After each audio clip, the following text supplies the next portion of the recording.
પ્રેમનું પવિત્ર અર્પણ। એક નાનકડું અને સુંદર ગામ હતું। આ ગામમાં માધવ નામનો એક નાનકડો છોકરો રહેતો હતો।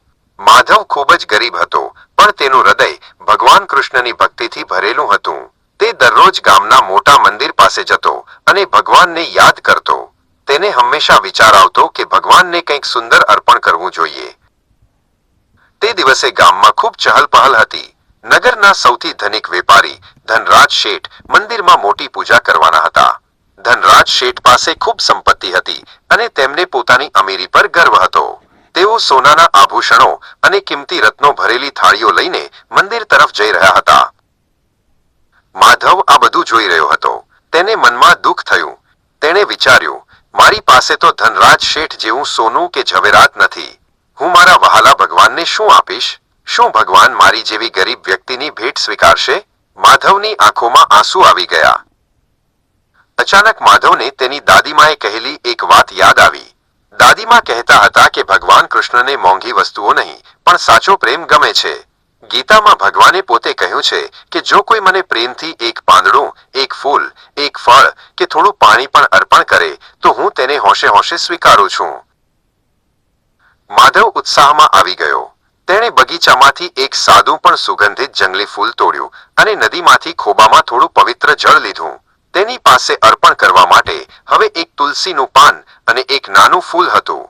તે દોડતો મંદિરના પગથિયાં ચડવા લાગ્યો। મંદિરના દ્વાર પાસે માધવને એક નાનો છોકરો મળ્યો। તે છોકરો ખૂબ જ તેજસ્વી લાગતો હતો અને તેના ચહેરા પર સુંદર સ્મિત હતું। તેણે માધવને રોકીને પૂછ્યું, ભાઈ, તારી પાસે શું છે? શું તું મને કંઈ આપીશ? માધવને તે છોકરો ખૂબ વહાલો લાગ્યો। આ બાજુ મંદિરની અંદર ધનરાજ શેઠે ગર્વથી સોનાની થાળી ભગવાનની મૂર્તિ સામે ધરી। પણ નવાઈની વાત એ હતી કે ગમે તેટલી પ્રાર્થના કરવા છતાં શેઠને મનમાં શાંતિ નહોતી મળતી। પૂજારીજીએ કહ્યું, શેઠ, ભગવાનને તમારી સંપત્તિમાં નહીં પણ તમારા ભાવમાં રસ છે। મંદિરની બહાર માધવે તે નાના છોકરાને પ્રેમથી પેલું તુલસીનું પાન અને ફૂલ આપી દીધું। તેણે કહ્યું, મારી પાસે ભગવાનને આપવા માટે બીજું કંઈ નથી, પણ આ ફૂલ અને પાન હું પૂરા પ્રેમથી લાવ્યો છું। તું તે લઈ લે। માધવની આંખોમાં સાચો ભક્તિભાવ હતો। જેમ જ માધવે તે વસ્તુઓ આપી, પેલો નાનો છોકરો અચાનક અદૃશ્ય થઈ ગયો અને તે જ ક્ષણે મંદિરની અંદર ભગવાનની મૂર્તિ પર અચાનક એ જ તુલસીનું પાન અને ફૂલ દેખાવા લાગ્યા, જે માધવે પેલા છોકરાને આપ્યા હતા। આ જોઈને બધા આશ્ચર્યચકિત થઈ ગયા।